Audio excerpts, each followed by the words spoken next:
Well, I got a surprise for you. I know many of us doesn't speak Hmong, but we have a friend back here, MJ, Fuji. You ready? He got to surprise all of us.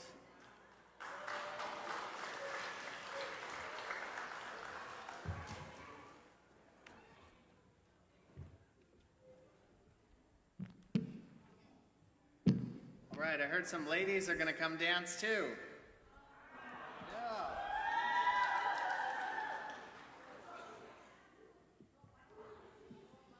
Yeah, it's an honor to be up here tonight.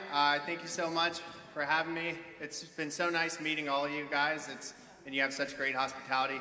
I pray that God continues to work in the LCC, and may this fire that He's put on your heart, that the Lord has put on your heart, bring it back to your communities, and just spread that fire for Him. I think we're ready.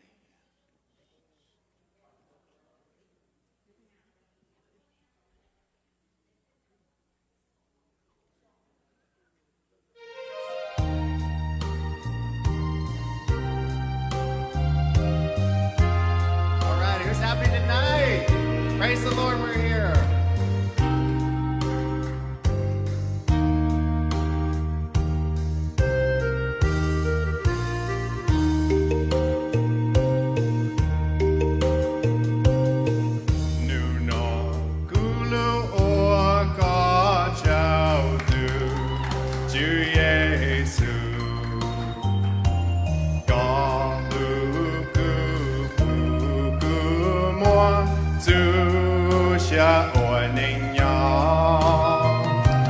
Đạo gia yo lo tuân đạo gia yo lo chi mo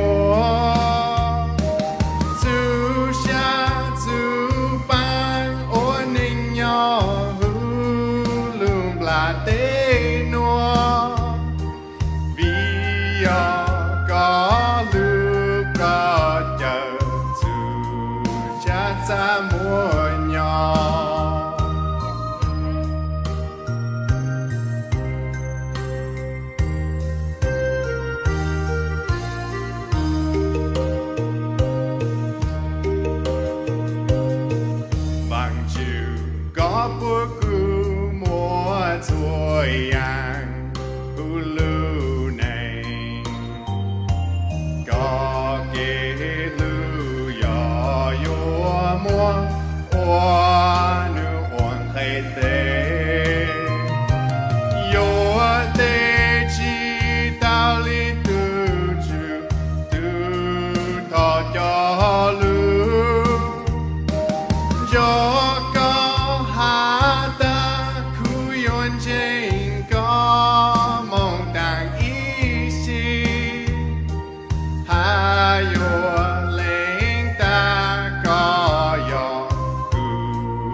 Cho con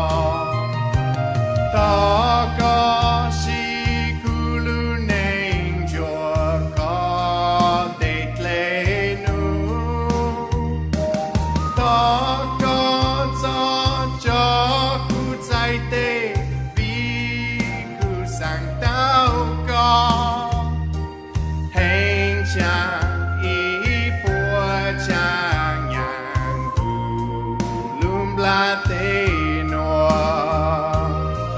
Thank you so much, LCC. God bless you.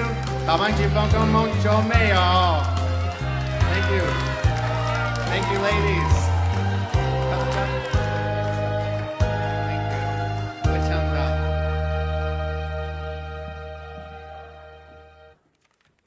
Thanks, brother. Thank you.